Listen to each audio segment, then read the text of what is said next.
So thanks everyone for joining once again on our monthly ISN Sister Renal Center Renal Pathology lectures between India and Nigeria, University of Nigeria at Enugu, and the George Institute of Global Health India, as well as the Postgraduate Institute of Medical Education and Research, Chandigarh. And we are really very grateful to Professor Ritambra Nada and Dr. Aravind, who have been consistently sharing their knowledge with us and enlightening us about various aspects of renal pathology that we see in different disease conditions. So far, we have had nothing but high praise from all the attendees.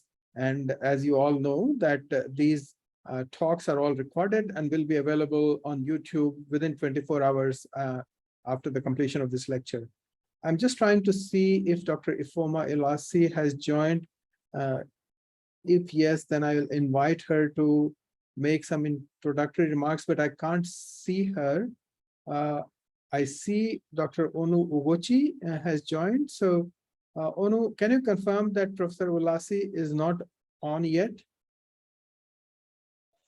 Yes, good morning, everybody. She hasn't joined yet. Right. So, all right, then in that case, it's over to you, Dr. Aravind. Dr. Aravind is a renal pathologist based at PGI Chandigarh, and you have all heard him in the past, so I wouldn't take any more of anybody's time introducing him, and I will pass on the Zoom screen control to him. Aravind, over to you. You can share your screen and start whenever you're ready. Thank you, sir. Thank you for the nice encouraging words. So I will start sharing the screen. Yeah.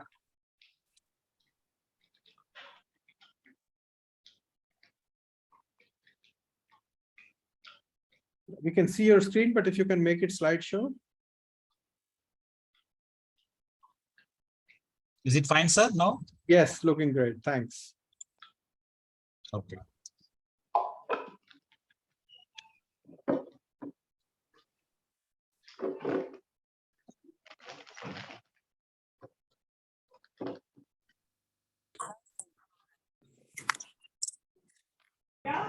Aravind, we can't hear you if you're speaking. Yeah, sorry, sir. Yeah. So now audible, sir? Now, yes. Okay. So the IgA nephropathy is the most common glomerular nephritis worldwide. We know that. The diagnosis of IgA nephropathy comes from biopsy. So that is with the presence of diffuse dominant or co-dominant mesangial deposits for IgA, along with mesangial proliferation, we can label that case as IgA nephropathy. And the presentation of IgA nephropathy is... So, Aravind, sorry to interrupt, but can you explain what do you mean by co-dominant or dominant? Yeah, so the co-dominant means, I mean, if we are to take the C3 deposits also, if we have equal intense deposits for IgA and C3, then we can say co-dominant. And if IgA is dominant, I mean, more than 2+ intense positivity than other IgG C3, then we can say that is dominant. So there should be 2+ intense difference between IgA and other immunoglobulins, IgA or complements. That so means you that mean is dominant. 1+ to 3+ or 2+ to 4+, right? Right, sir. Right, sir. Yeah. Okay, and if it is 1+ and 2+, then you call them co-dominant. Co-dominant, yeah. All right, thank you. So the presentation of IgA nephropathy is very heterogeneous, both in terms of clinical presentation and also on histopathology. And the IgA nephropathy may be primary, and it can occur secondary to other diseases that we will discuss in short while. So the most common diseases that can lead to IgA nephropathy is chronic liver disease and celiac disease. And it can be sporadic or familial. So the incidence and the prevalence of IgA nephropathy varies widely from country to country. And if you take the single country, it also varies from one place to another place. And this variation is because the variation in access to primary care among different countries and due to the insurance or healthcare payment assistance related things. And this variation is also because of the screening procedures adopted in different countries. In countries like Japan and Korea, there is good screening procedures adapted in schools. So the pickup rate of IgA nephropathy is more in those countries. And the third thing, the differences in the policies for performing the renal biopsies among different institutes. Some institutes can do biopsies in cases of persistent microhematuria, even without renal dysfunctions. But some centers prefer to do biopsies in cases of persistent microhematuria only when there is renal dysfunctions. So because of these things, the incidence and prevalence of IgA nephropathy varies among different countries. And this IgA nephropathy incidence is higher in children and young adults than in elderly individuals. And this distribution is also influenced by screening urine analysis, because we usually carry out urine analysis in children and young adults. The earlier reports document that the IgA nephropathy is more common in males, but however, in the recent studies, this male predominance is not evident in studies, particularly coming from Asian patients, when the mass screening of urinary abnormalities are performed. So these are the few highlights of IgA nephropathy. As I already highlighted that the clinical presentation of IgA nephropathy is very heterogeneous. It can range from just asymptomatic microscopic hematuria, rapidly progressive. But the most frequent presentation of IgA nephropathy is the patient present with non-specific mucosal infection complicated by macroscopic hematuria. So there is pharyngitic microhematuria, we can say. So this is the most common presentation we observe in IgA nephropathy. It can present as persistent microscopic hematuria, or it can be or not associated with proteinuria. If proteinuria is present, it is not more. In approximately the 30% of the patients, the proteinuria, the range is more than 1 gram per day. So very uncommonly, the IgA nephropathy can present as nephrotic syndrome or thrombotic microangiopathy. And in the 15% of the cases, the patients presents at the chronic stage, like stage 3B or higher, the initial presentation. So this IgA nephropathy incidence is also increased over time, if you see the statistics. And this is, partly because of the greater willingness of the nephrologist to do biopsies with normal serum creatinine concentration, or eGFR, in individuals with a persistent microscopic hematuria or proteinuria. So the Liu et al. Observed that the 43% of those cases, like the 43% of the persistent microscopic hematuria patients turned out to be IgA nephropathy. So coming to the basic pathogenesis of IgA nephropathy. So from the many studies, both animal and human studies, we came to know that the IgA nephropathy is an autoimmune disease. So this is also one form of autoimmune disease. And multiple EATs are involved in the pathogenesis of IgA nephropathy. We will see one by one. And all these 4 EATs has to happen for the complete manifestation of IgA nephropathy. The first EAT is the formation of or increased production of the galactose deficient IgA1. So what is galactose deficient IgA1? So here we can see the schematic diagram of immunoglobulin. So we can see IgA in this case. So we can see this is the light chain, this is the light chain, and this is the AV chain. Okay, the green one is AV chain, and there is hinge region between the AV chains, that is CH2 and CH3. And in these hinge regions, we can see the presence of O-glycans. Okay, no, O-glycans. So normally in O-glycans, so that is the chemicals, that is admixture of chemicals like N-acetyl galactosamide, marked by this square blue, galactose and sialic acids. So normally there is variable proportion of N-acetyl galactosamide, galactose and sialic acid is present in the O-glycan. But what happened in the IgA nephropathy patients, what they observed both in the serum and messenger IgA, and this galactose is deficient in IgA1. This galactose is deficient in O-glycans in cases of IgA nephropathy. So if you see this diagram, this 1 beta 1,3 galactosyl transferase enzyme is required for the formation of galactose rich IgA1. Whenever this enzyme is deficient, whenever there is decreased expression or activity of galactosyl transferase, it leads to formation of galactose deficient IgA1 in the human body. So why this altered expression is happening? So from the studies, we came to know that this expression of these enzymes is altered by some cytokines, particularly interleukin-6 secreted in response to particular infections. Okay, so formation of galactose deficient IgA1. And also the specific microRNA also downregulate the gene expression of these enzymes. This also leads to the formation of galactose deficient IgA1.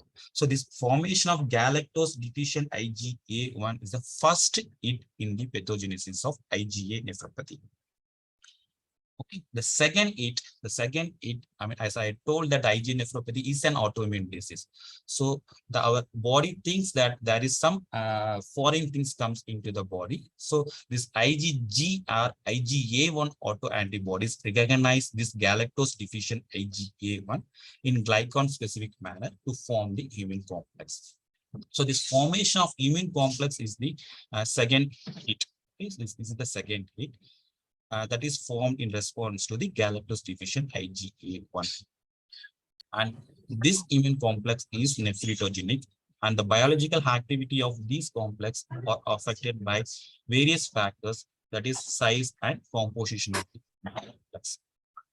So once this nephritogenic immune complex is formed, it has to be deposited in the mesangium of IgA nephropathy. It's a mesangium of the glomerulus to elicit further reaction. So again, from several studies, what is the receptor? What attracts the this nephritogenic immune complexes to the mesangium? So the transferrin receptor CD71 is the receptor for binding the polymeric galactose deficient IgA1 containing immune complex. So this is the key receptor present in the mesangium that attracts the immune complex. So once it binds to the mesangium, it can activate the complement via either alternate pathway or mannose binding lectin pathway, and it induces the local release of cytokines and angiotensin 2. And this is the fourth hit. Okay, so the binding is not sufficient. The binding should elicit some complement mediated reaction, and it should elicit the release of cytokines, particularly the TNF beta and alpha and angiotensin 2. Aravind, can you just state what is HIT? Like, there is people have doubts. What do you mean by saying a HIT 1, HIT 2? What is it? What, sir? I didn't get, sorry. What is HIT? What is HIT? HIT, yeah, HIT. So HIT means, this is a pathogenic process. The first hit, we can say, in pathogenesis, the first problem, in the colloquial language, I can say the pathogenesis, the first problem for the occurrence of IgA nephropathy, we can say that like that. So HIT here, there are 4 hits are there like that. First hit is the formation of galactose deficient IgA1. So that has to be formed for the pathogenesis of IgA nephropathy. So without galactose deficient IgA1, so there will be no autoantibody. And again, without autoantibody, there will be no immune complexes. So the many individuals may have the immune complexes, but they will not manifest IgA nephropathy. So whatever the immune complex is formed, that has to be deposited in the mesangium, and that should elicit the complement pathway. So that is the 4th hit. So all 4 hits should be present for the complete manifestation of IgA nephropathy. Thank you, Aravind. Yes. Raja, do you want to elaborate on that point? That's an important one. So do you want to further elaborate on that point? I think Aravind has given a nice explanation, but from a clinical perspective, how can we simplify that explanation? So every disease process will have multiple hits in the sense See, somebody who is genetically predisposed is the first hit. And upon these patients, there can be additional insights, like sometimes viral infections, sometimes taking heavy metals. So, then these get modulated and then result in the pathophysiology process. So that is what you say as hit 1, hit 2, hit 3, hit 4. So hit 1 is traditionally somebody who is genetically predisposed. If you go to the last slide, Aravind, can you go to the last slide? So the first one is probably there is a genetic predisposed individual, that's the hit 1, where there is increased level of galactose deficient IG1. Then not all the people who have galactose deficient IG1 will have production of antibodies. There could be multiple modulators. The multiple modulators can be in the form of infection, which could be a viral infection, bacterial infection. Some people develop post any, streptococcal sore throat or any skin infection. So that could be something like a hit 2. Then the third one is, there is not all people who develop the antibodies also will have the antigen and antibody to bind to each other. So there is some other factors which could be the hit 3. And the fourth one is the local milieu itself, which is there in the kidney, which results in deposition of these factors in the kidney. So it's so if you take hit 1, there would be a large proportion which would have hit 1, but only hit 2 in small numbers. Then subsequently as the descending orders. Hope I've made it better. So please. Yeah, great. Thanks, Raja. I think this is an important concept. In some diseases, only one hit is sufficient. In other diseases, more than one hit may be required. So the way we describe it is the types of injury which are necessary and sufficient. So all these 4 hits are necessary, but each hit is by itself not sufficient. So all of those 4 hits in this instance must occur sequentially in the sequence that Dr. Aravind and Dr. Ramachandran have described. And this is a concept that we should get familiar with because in many kidney diseases, we are identifying the presence of multiple hit theories, including, for example, in polycystic kidney disease. So at one point, we used to think that just because there is a genetic abnormality, it must manifest itself in the same way in everyone. But now we recognize that is not the case. And as our understanding of disease pathogenesis evolves, we are recognizing the need and presence of multiple hits in multiple health conditions. So this is really important concept, which goes beyond just this IgA nephropathy. So thank you for raising that specific question. I think that was by Dr. Alozi, and thank you for providing the answer, Dr. Raja and Dr. Aravind. Excuse me, can I just interrupt? If you, right, yeah, sure. But if you want to interrupt, please raise your hand so that we can unmute you. But please go ahead. Yes, ask your question.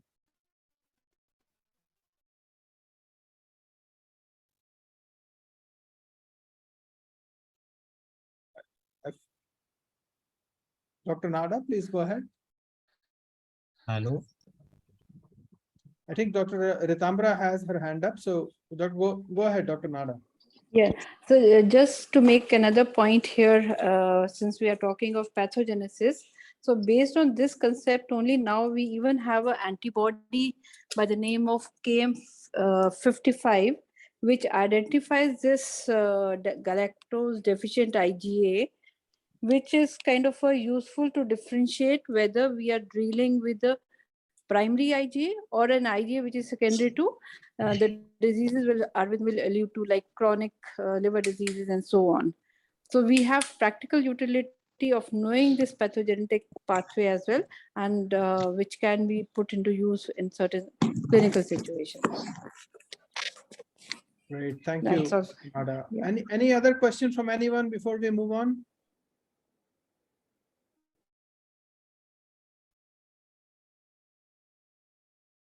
All right, thank you. Back to you, Dr. Aravind. Yeah, yes. So I'll finish this slide. Okay. I mean, this is the final. I mean, as already Raja sir also highlighted that after the deposition of the galactose deficient IgA1 immune complex in the mesangium, so it causes the mesangial cells to secrete some cytokines like TNF and transforming growth factor beta. So this has crosstalk with the podocytes.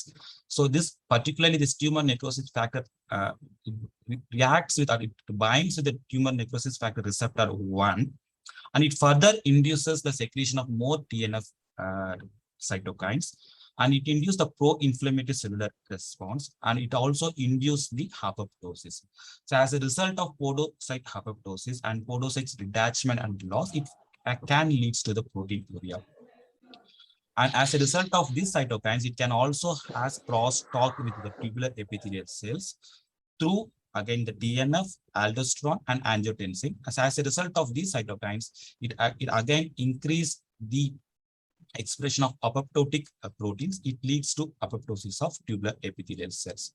So as a result of cytokine milieu, it has the crosstalk with the tubular epithelial cells and podocytes, and finally it produces the overall renal injury. So for the manifestation of the disease, all 4 it should occur. Okay. So coming to the histopathology, so we can see that one glomerulus here. What is a common histopathological manifestation of IgA nephropathy is the expansion of the mesangium. We can see that. So this is the mesangium. The pink matrix is the mesangium.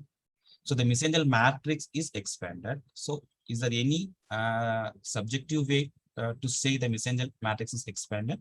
So we can say that when the mesangium, the width of the mesangium is more than 2 nucleus thickness, then we can say that the particular mesangium is expanded. Okay, so the mesangium is expanded.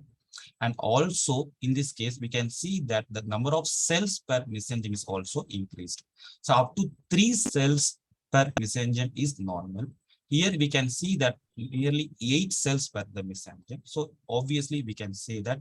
So there is mesangial. Can you point to those 8 cells per mesangium? Mesangial Area. Can you point to the mesangial area? Your arrow is very tiny. Yeah, if you can convert that into a laser pointer. So pointer is not there. So here, so I can just circle here. So we can see that this is the one area. So here we can see that there are more cells here. And here also we can see that there are 4 cells. Aravind, if you just can count one area and show, it will be like even better. Like, it's easy to for us to first the hilum. Okay, now this is, we can see some arterioles here. So this is the hilar region. So I will focus on this area. Okay, so we can see that 1, 2, 3, 4, 5, 6, 7, 8. And we can take this out. So there are 9 cells per mesangium. Okay, so we can say that what is the normal upper number? Up to 3 cells per mesangium is normal. 3 cells. More So than when 3 you say cells. Sorry, again, just going back to the basics. When you say cells, Aravind, you mean the nuclei of the cells, right? Because we can't see the cell outline. Right, sir. Right, sir. Here, I mean, yeah, the cytoplasm, the membrane is not distinct. So we have to count the cells based on the nucleus only. So, yeah, so the hematoxylin and eosin stain. So the hematoxylin blue that stains the nucleus.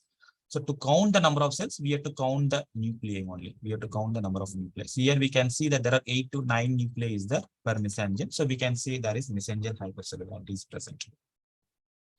Is it fine, sir? Yes, please go ahead. Sorry. So, I mean, there are some rules we should follow that. So before considering the mesangial hypercellularity. So what are the rules? Okay, so we should not count the mesangial cells in the perihilar or central mesangial region. Okay, so we should not use this region for scoring the mesangial cellularity, because in perihilar region normally the extracellular matrix is more, and there are some apart from the mesangial cells that can interfere the counting. So we should not use this perihilar and central mesangial area. We should use the mesangium at the periphery. You can see this is the hilum. Okay, now this is the hilum where the arterioles enter, afferent arteriole enters the glomerulus. That is the hilum. So we should not use this portion for counting the mesangial cells. We should use the area away from the perihilar region. We can take this area for counting the mesangium. We can take this area for counting the mesangium. Okay. And we should not count the cords of mesangial cells. Okay, now we should count only the clusters of mesangial cells, because sometimes the endothelial cells also will mimic like mesangial cells. So we should not count the endothelial cells as mesangial cells. So we should count only the cells in the cluster, not in the cords. Okay. So these are the some rules for counting the mesangial cells. Again, so here we can see the couple of photographs. Okay. Here also we can see that the mesangium is expanded. Okay, here we can see 1, 2, 3, 4. There are 4 cells. Okay, so that is mild mesangial hypercellularity, I can say. Okay, more than 3 is obviously the mesangial hypercellularity. So here that is mild mesangial hypercellularity. So we can quantify the mesangial hypercellularity as if the number of mesangial cells per mesangium, okay, is 4 to 5, we can see mild. If the number is 6 to 7, that is moderate mesangial hypercellularity. If more than 8, then we can see severe mesangial hypercellularity. And also we should document in the report the number of glomeruli is showing mesangial hypercellularity in a given kidney biopsy. If the mesangial hypercellularity is observed in more than 50% of the glomeruli, suppose in a biopsy we have 10 glomeruli, we are seeing mesangial hypercellularity in 7 or 8. And that means that is M1 lesion, okay, as per the Oxford. Okay, so then our diagnosis relies on immunofluorescence, obviously. So we are seeing mesangial hypercellularity. So if you are seeing the dominant or co-dominant IgA deposits, here we can see that 3 to 4 plus intense positivity for IgA. Predominantly in the mesangium, I can say that, then we can label that case as IgA nephropathy. And in cases of IgA nephropathy, usually the lambda is more intense than kappa light chains. And this is because of the production of the monotypic light chains rather than monoclonal light chains after exposing to certain infections. Okay. So what is the difference between monotypic and monoclonal? Sir, monoclonal, in my mind and for me, it's like that monoclonal means we refer to some malignancy like that, like lymphoma, multiple myeloma. So the production of, monoclonal, all chains of same type. If I'm tying monotypic, although there is a difference is that, but if it is monotypic, that means, it's not necessarily not need to be malignancy related. That's what. If anything, Ritamara ma'am can add it. Anything extra? Okay. So this is the difference. But recently there are reports in Kidney International also. They compare the IgA nephropathy with this type of monoclonal light chains with and IgA nephropathy with both kappa and lambda light chains. They compare that also. But whatever the previous reports documented that in IgA nephropathy, usually the lambda light chains will be more prominent on immunofluorescence than kappa light chains. Yes, so I think Raja's closed in the last rounds. Why is that IgA always most of the times have got a lambda dominant? Most of these patients don't turn up with any free light chain or their immunofixation are normal. Why is that IgA nephropathy has got a lambda dominant as compared to other glomerular disease? Yeah, so that's what exactly we don't know. But after exposing to certain infection, this IgA are mucosal, the secretory IgA1. Okay, so after exposing to the certain infections, probably this lambda dominant IgA1 is secreting from the intestine or the tonsil. So that's what the explanation. All right, please carry on. Okay. Okay, so in addition to the mesangial hypercellularity expansion, and there are other parameters which can predict the outcome in the renal biopsy and also helps in the treatment. Okay. So as I already highlighted this mesangial hypercellularity. So if the mesangial hypercellularity is present in more than 50% of the glomeruli, so we have to say that lesion as M1. Okay. And the second thing, endocapillary hypercellularity. If you are seeing endocapillary hypercellularity in a biopsy, even the one endocapillary hypercellularity qualifies for the E1 lesion. Okay. And the presence of segmental glomerular sclerosis, like adhesions or sclerosis, like obliteration of capillary lumina by matrix, in part, but not the whole glomerular tuft. Okay. If present even in single globe, then that has to be classified as S1. Okay. And the tubular atrophy is graded as a T0, T1, or T2. If the atrophy is less than 25%, we can say that the score is 0. If the atrophy is between 26 to 50% of the cortical area, that is T1.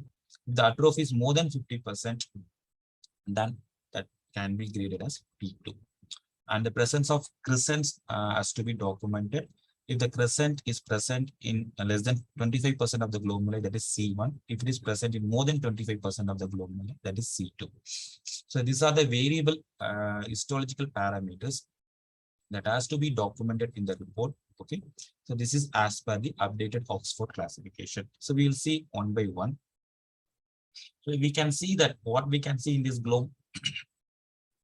So apart from the mesangial expansion, we can see that here, hope you can see my arrow.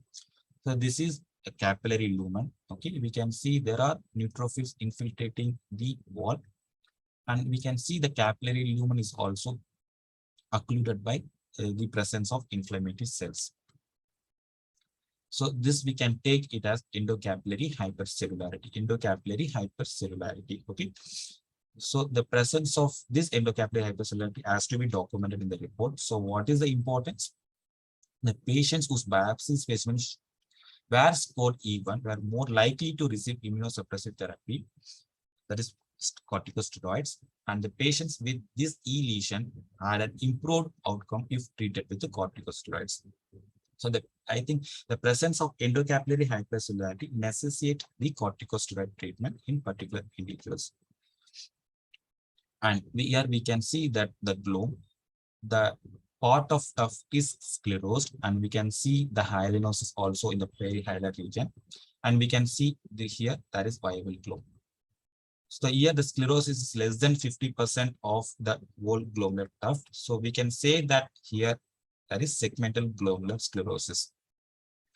So this segmental sclerosis might develop as a consequence of organization of necrotizing or endocapillary inflammatory lesion. Alternatively, it may reflect a response to podocyte injury, analogous to primary FSGS. Okay, so this I told that due to crosstalk between your glomerular and podocytes, so that may also leads to podocytopathy. That finally caused focal segmental glomerular sclerosis. And the presence of segmental sclerosis in a given biopsy has to be documented.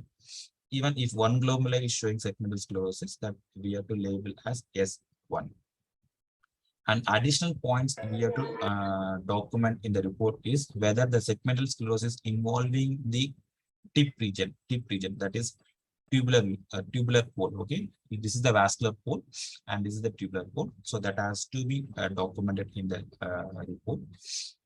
And if we have any podocyte hypertrophy, hyperplasia, that has also to be documented in the report. Okay. So I mean, as obvious that if we have segmental sclerosis, it is associated with a heavy proteinuria presentation, and it may show rapid decline in renal functions. So in addition, in individuals with podocyte hypertrophy or tip lesions, the immunosuppressive therapy was associated with better renal survival patients. So, I mean, the presence of segmental sclerosis again needs or warrant additional immunosuppressive therapy in particular individuals. And coming to these lesions, so here what we can see that, so this is again H&E stain. So we can see one glomerulus here, glomerular tuft. So what we can see that is extracapillary hypercellularity. That is obviously involving more than 10% of the tuft. And the number of layers, we can see that definitely more than 2 layers. So that is obviously it is qualifying for crescent. Okay, so we can see the cellular crescent completely encircling the glomerular tuft. Okay, and also we can see there is rupture of Bowman's capsule here. So if we have crescents, yeah, that we have to intimate to the clinicians very immediately, and it has to be scored if the crescent is less than 25% of the glomeruli, that is C1. That patient again needs the additional immunosuppressions. Okay, and if the crescent is involving more than 25% of the glomeruli, that can be graded or scored as C2 lesions. So again, this C2 patients further identifies the patients at risk of poor renal outcome, even if treated with immunosuppressions. Okay, so that is the importance of documenting and scoring the crescents in IgA nephropathy patients. And we should see the tubular compartment, how much the chronicity is established. Here we can see that.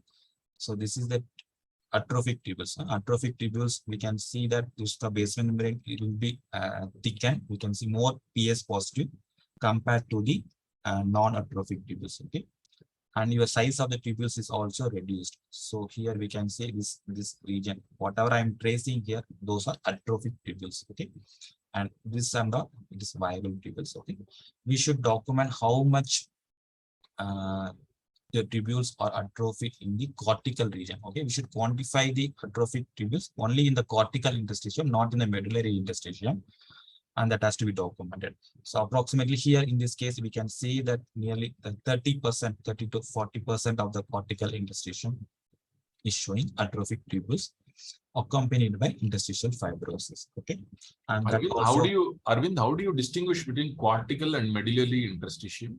yeah, so cortical interstitium, I mean, usually cortical interstitium has proximal cannulated tubules. Okay, in medullary interstitium, we will not find the proximal tubular epithelial cells.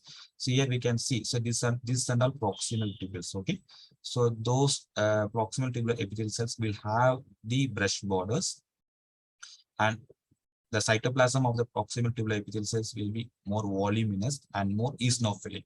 Okay, so if you are finding proximal tubular epithelial cells, so that is cortical interstitium. And another more important thing is, in cortical interstitium, you'll find the gloom also. Okay, so in medulla, we will not find any gloom. Okay, so we should see some gloom here to say this is the cortex. Okay, this is not medulla. So two things we can take into account. In medulla, only the distal tubules and collecting ducts will be only present. So normally the size of the distal tubules and collecting ducts will be smaller. So we should not take those as atrophic. Okay, right, sir? Thank you. So, so these are the recommendation by the recent Oxford committee for the biopsy reporting IgA nephropathy. So we should detail description of the features, I mean, the light microscopy, immunofluorescence, and electron microscopy if available.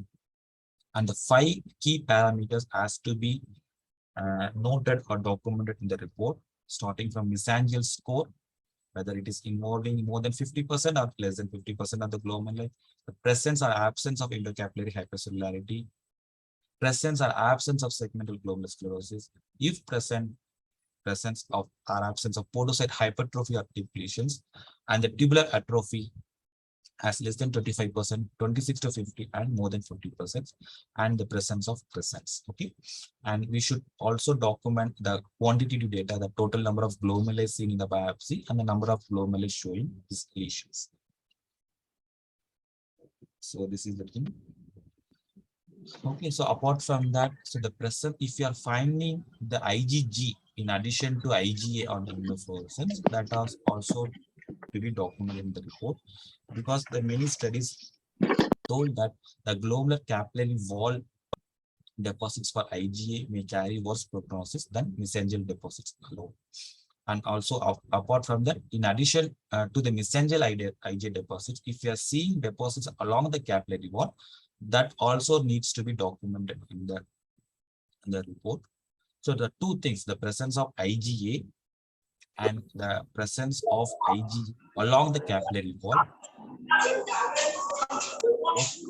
compared to only the mesangial IgA deposits.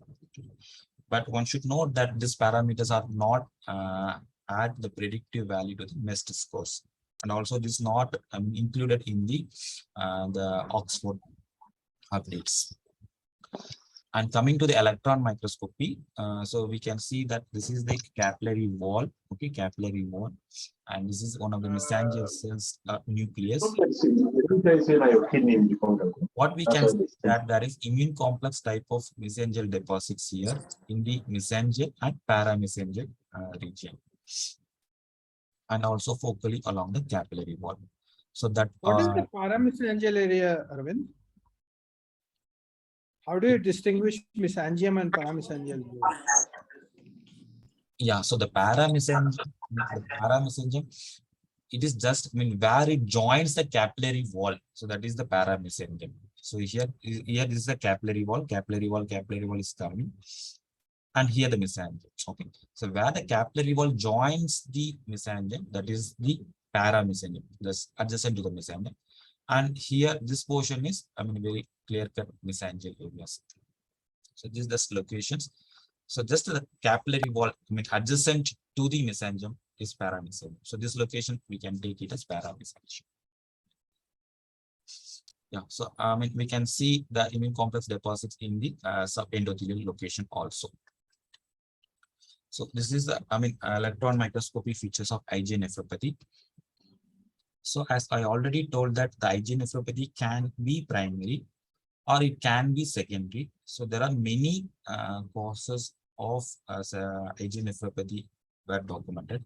The most common cause of secondary IgA nephropathy is hepatobiliary disease, that is cirrhosis secondary to alcoholic liver disease or viral hepatitis or biliary cirrhosis. And the secondary to celiac disease, Crohn's disease, also documented.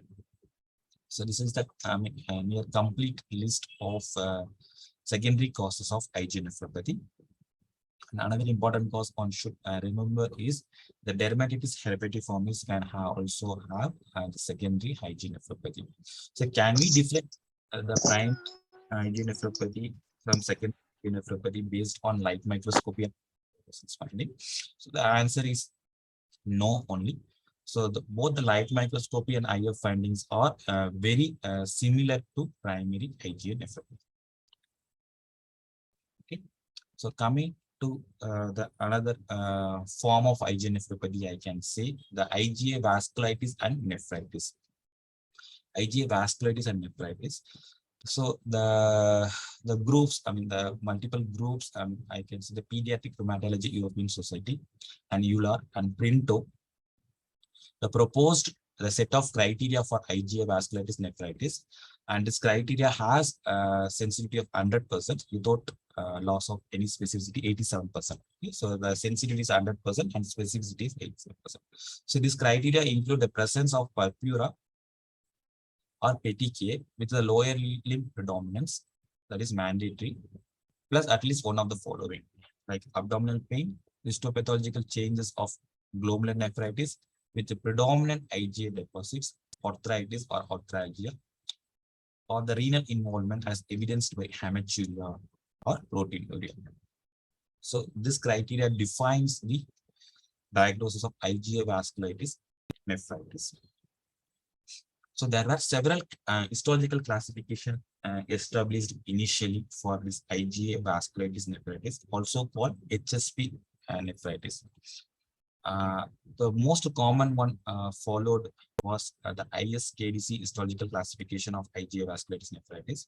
So in this, so we have 6 classes, starting from the minimal histological alterations, like second class as pure mesangial proliferation, and third as some proliferative lesion, focal, I can say the mesangial proliferation, with less than 50% of the glomeruli showing crescents, and the 4 focal or diffuse mesangial proliferation with 50 to 75% of the crescents, and the class 5 is the crescents involving more than 75% of the glomeruli, and class 6 is the MPGN pattern of glomerular injury. If you see that the crescents are included in this classification, okay? But in the recent, in the old Oxford classification, the crescents are, I mean, not at all included in the predictive scoring of IgA nephropathy. So what is the value of Oxford classification predicting the outcome of HSP nephritis? So these are done by few authors like Kim et al. So they in the study it was proven that it has some value, but it is not yet sufficient to make a recommendation that the MEST score should be used routinely in IgA vasculitis. Okay. So if you see this couple of table, it was took from 18 stall only. There are a lot of similarities between the IgA nephropathy and IgA vasculitis nephritis, and there are some differences. Okay? So what is the similarity? You can see that it is both the diseases are more frequent in males, uncommon in black race, and macroscopic hematuria concurrent with respiratory infections often leads to chronic renal insufficiency, and both the diseases recur in renal allograft, and both the diseases were dominant by the presence of IgA deposits in mesangium and capillary wall, along with C3. And in both the cases, may show the abnormal IgA1 glycosylation in patients and also in first degree relatives. If you see the differences, what is the difference? What makes this as different entity? The extrarenal symptoms, as I told in the previous slide, the abdominal pain and skin rashes are more common in IgA vasculitis nephritis. That is not seen in IgA nephropathy. And the usual age of onset, if it is less than 15 years, okay, that is that's the IgA vasculitis nephritis rather than IgA nephropathy.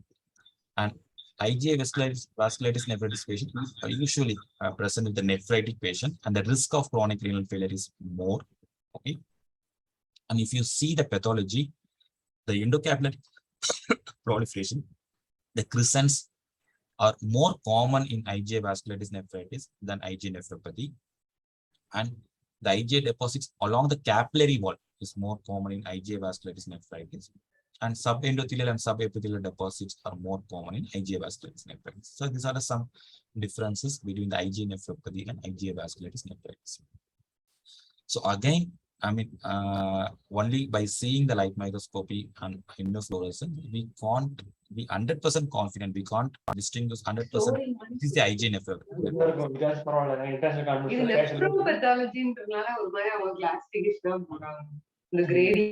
Cannot be distinguished from each other on a renal biopsy, and this distinction must be made on clinical background with other criteria. Okay, so is IgA vasculitis nephritis the systemic form of primary IgA nephropathy? Yeah, yes, the many authors suggested that IgA vasculitis nephritis may be a systemic form of primary IgA nephropathy, or conversely, that IgA nephropathy is a renal limited form of IgA vasculitis nephritis. Okay, so these are evidence from the few studies that the number of reports of patients with biopsy-proven IgA nephropathy who subsequently developed typical IgA vasculitis nephritis in 2 to 13 years after the initial onset of renal symptoms. Okay, so probably this IgA nephropathy is a renal limited form of IgA vasculitis nephritis. Okay, so what are the differential diagnoses? If you are seeing the dominant or co-dominant IgA deposits in the mesangium on immunofluorescence, so there are some differential diagnoses we should think that. So yeah, so there's IgA nephropathy. This we already discussed that. IgA vasculitis nephritis, yes, that is in this case also that is a dominant or co-dominant IgA deposits. And in sometimes the lupus nephritis may have the dominant or co-dominant mesangial IgA deposits. So probably in this case, the C1q, if we are seeing the C1q deposits also in the mesangium, and we have to take obviously the clue from the clinicians, and the laboratory parameters like ANE and dsDNA supports the diagnosis of lupus nephritis. And IgA dominant post-infectious glomerulonephritis is another thing that can also just a minute. So IgA dominant PIGN is also it is more or less similar to the IgA nephropathy. So again, so we should take there are some subtle clues from the clinicians and the laboratory parameters. And this IgA nephropathy can also occur concurrently with ANCA-associated GN, minimal changes, and membranous nephropathy. At sometimes we'll see only the mesenteric IgA deposits, particularly in the donor biopsies, but we will not see significant mesenteric proliferation or endocapillary hypercellularity. So in those cases, we can take that deposit as latent or incidental mesenteric IgA deposits. So in these cases, I mean, I told that 4 EATs are required for the manifestation of IgA nephropathy. So probably the 4th EAT is not happening in those cases. So it remains latent for particular time periods. As Ritamara ma'am already told during the initial discussion, the KM55 is the one antibody, that is the galactose deficient IgA1. Initially, I mean, there are many articles pointed out that this antibody helps in differentiating the primary IgA nephropathy and secondary IgA nephropathy. But the recent articles highlighting and suggesting that this KM55 can also be seen in secondary IgA nephropathy, but the intensity matters here. The intensity of KM55 is less in secondary IgA nephropathy when compared to primary IgA nephropathy. So we should note the intensity of KM55 also. And few authors also tried to differentiate the IgA staining between the IgA nephropathy and IgA dominant infection-related GN. And they found some clues that if you're finding IgA deposits even in sclerosed glomeruli, so that suggests IgA nephropathy over IgA dominant infection-associated glomerular nephritis. Okay. So this article highlights the staining patterns difference. Okay, so this IgA nephropathy can also occur concurrent with the, other disease like anti-GBM disease. So this is one of our case that we can see that apart from the mesenteric expansion and proliferation in the underlying turf, there is cellular crescents with a rupture of Bowman's capsule. On immunofluorescence, we can see, in addition to the significant mesangial IgA deposits, we can see that there is linear positivity for IgG along the capillary wall. Okay? So if you are seeing this type of picture, like if you are seeing the linear IgG along with the IgA, so we have to intimate the clinicians, we have to call the clinicians. So we are seeing the linear deposits. So and the serology for anti-GBM is advised. So in this case, I mean, finally the anti-GBM also turned out to be positive. So this is concurrent anti-GBM and IgA nephropathy can also occur. So that also one should aware. Similarly, IgA nephropathy can occur with ANCA-associated crescentic glomerular nephritis. So there are two forms. The ANCA GN can have the incidental or the latent mesangial IgA deposits.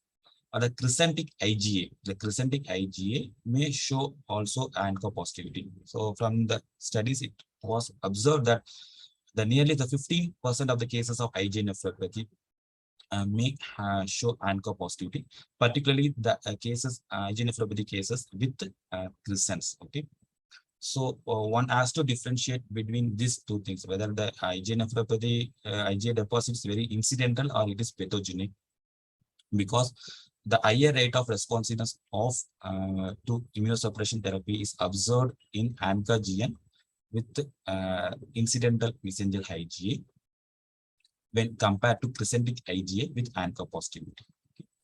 So if we are seeing the mesangial or endocapillary hypercellularity along with the crescents, so that means that we are dealing with the crescentic IgA nephropathy rather than ANCA associated crescentic GN with incidental mesangial IgA deposits. Okay, so this is few articles highlights the concurrent IgA nephropathy with the serum ANCA positivity. So this IgA nephropathy patient with ANCA positivity showed more severe clinical and histological features when compared with the ANCA negative IgA nephropathy patients. So this also one should aware that. Yeah, so obviously the IgA nephropathy is the most common glomerular nephritis recur in the renal allografts. Here we can see the list of authors who had done study on that. So there is different recurrence rate were documented in different studies. Again, this difference is because of the criteria used to define the recurrence of IgA nephropathy among different authors. The pooled data showed that there is 28.1% recurrence rate among the different studies. Again, the time to recur also varies among the studies. It varies from the 13 months to nearly 68 months period among different studies. In cases of yearly recurrence, we will see only the mesangial IgA deposits without any proliferation of mesangial cells on light microscopy. So in those cases, if you are seeing IgA along with the C3 deposits, so that signifies that there is a recurrence of IgA nephropathy. So that has to be told to the clinicians. Okay, so this is the another final article, so highlighting the recurrence of IgA nephropathy after kidney transplant, and the recurrence rate is more common in cases with preemptive kidney transplant with hazard ratio of 3.45, and also in patients with a preformed donor specific antibody with hazard ratio of 2.59. And also the recurrence rate were more common in de novo donor specific antibody formation with hazard ratio of 6.65. Okay, so with this, I will conclude my presentation. Any doubts in the light microscopy, we can discuss. Thank you all. Thanks, Aravind, for that detailed discussion and presentation of all the variations that you can expect, and also, description of post-transplant IgA nephropathy, recurrence, etc. There are a couple of residual questions in the chat. So there is this question from Dr. Onu Ugochi. Is KM55 specific to IgA nephropathy? Is it akin to PLA2R in membranous nephropathy? Yeah, so that's what I told. So initially, this KM55, it was documented and seen only in primary IgA nephropathy, but the later studies highlight that this KM55 positivity is also seen in some cases of lupus nephritis also. But what they are saying is we should see the intensity of a KM55 staining. In cases of lupus nephritis, whatever they documented, the intensity is very less when compared to the IgA nephropathy. Great, thanks, Aravind. Any other questions? Dr. Sita Lakshmi asked, what are the prognostic indicators in renal biopsy? So I think Dr. Aravind did describe the Oxford classification. So Oxford classification is really the go-to place for discussing the significance of biopsy findings in IgA nephropathy. The prognostic value of the various components of the Oxford classification, and specifically the impact on treatment, is not yet fully understood, but there is a fair degree of agreement on the fact that certain parameters in the Oxford classification predict a worse prognosis. But maybe Dr. Tamra, you may want to make some comments on that. Dr. Tambra, I don't know if you're trying to speak, but you're muted. Yes, sir. So I'm there. So, so question here is regarding the prognostic markers in biopsy, and I had started by saying that most of it is related to Oxford classification. So, your opinion about the findings and the value of Oxford classification. Exactly. So MES scoring system was basically it's a system for an international kind of a comparison of our morphological details, but it was based on these parameters, and during that analysis it was found the prognostic factors were crescents and tubular atrophy. Rest of them are just parameters to be noted, so that whenever we compare our studies internationally, we talk the same language. But during that analysis, the prognostic factor which came out, which was considered to be significant and predictive, was presence of crescents for response to therapy, and long-term kidney survival was kind of dependent upon tubular atrophy. I think that is what the most important parameters are, and I think practically that is why we always tend to grade our chronicity of tubular atrophy and mention crescents always in our biopsies, because that is what probably helps. Great, thanks. And one question has just come in the chat. How to differentiate IgA nephropathy from IgA dominant IRGN or immune complex glomerulonephritis with or without crescents?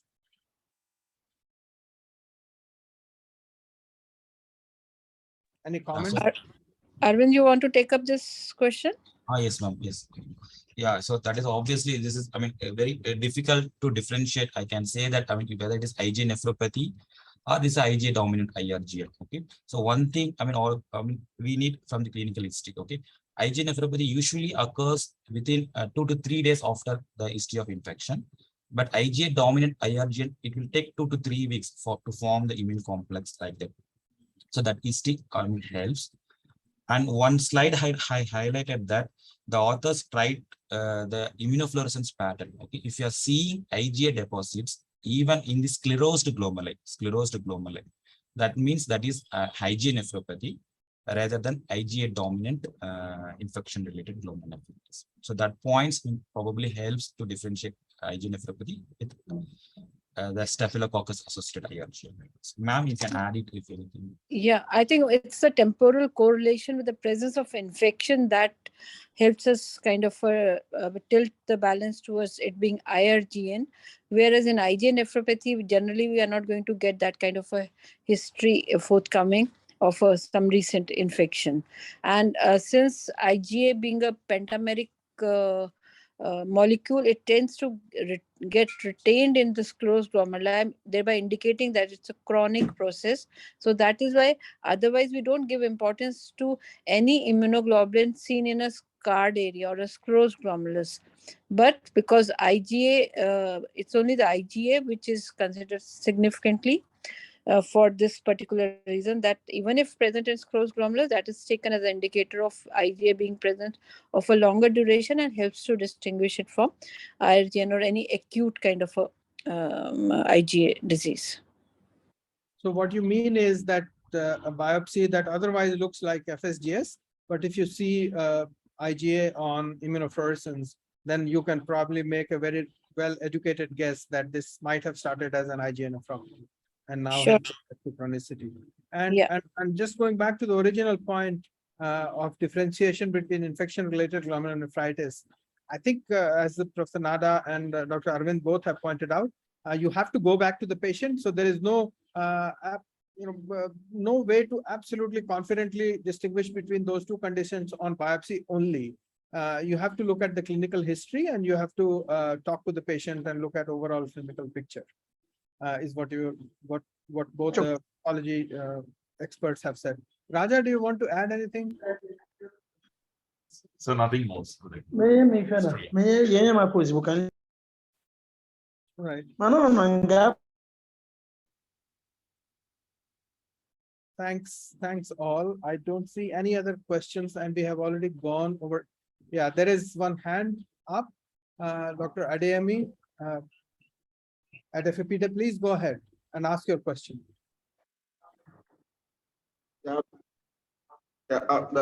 Good morning, everyone, and thank you for keeping these discussions alive. Well, I just want to weigh in my opinion regarding how to differentiate IgA nephropathy from immune complex glomerulonephritis with a dominant IgA deposition. I think sometimes it could be very challenging differentiating these two entities. And this is one of the cases where you actually need all the parameters to be able to make a good judgment, to be able to make the right call. I mean, trying to correlate the clinical presentation of the patient, your findings on live microscopy, and of course, the findings on immunofluorescence. what in my own little experience, what I've found out is that trying to differentiate these two entities, particularly for IgA nephropathy, apart from having a predominant IgA deposition, there will also be prominent lambda light chain deposition. Unlike what you have in immune complex, dominant IgA, what do you call it, immunonephritis, in which case you don't just have IgA, and even the IgA deposition in immune complex may not be predominantly mesangial in location. So you can see along the membranes, you see subendothelia and all that. So I think for us to be able to resolve issues like this, we need to correlate all the findings in the patients to be able to make the right call. Thank you for the presentations. Thank you very much, Dr. Adefebide. You have made excellent points. Right. And Dr. Onu says post-infectious glomerulonephritis versus IgA nephropathy does the presumptive thinking of onset of hematuria. So I suspect you mean whether it is synpharyngitic or post-pharyngitic. It is possible that you may make a guess based on these features, but none of these are absolutely specific for distinguishing between the two. So ultimately, we have to look at the overall clinical picture and the relative biopsy findings to make that determination. All right, we have gone already about 8 minutes over our allotted time. I see that Professor Ulasi had joined us. I'm not sure if she is still on. If you are, then would you like to make any comments before we close, Professor Ulasi?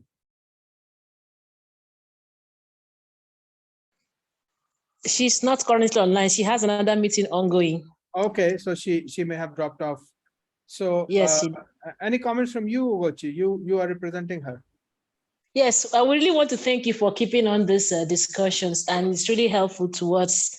And I think that it still boils down to increasing our frequency of kidney biopsies, because if you look at the world chart that was presented, Africa is virtually absent when it comes to diagnosis of IgA nephropathy, and I think it's related to our exposure to biopsies and definitive diagnosis. So I want to thank all of us that made this presentation a success, and for those who attended, and hope to see you in our next webinar come next month. Thank you, everyone.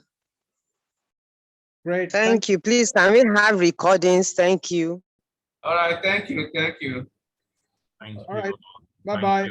Bye-bye. All right.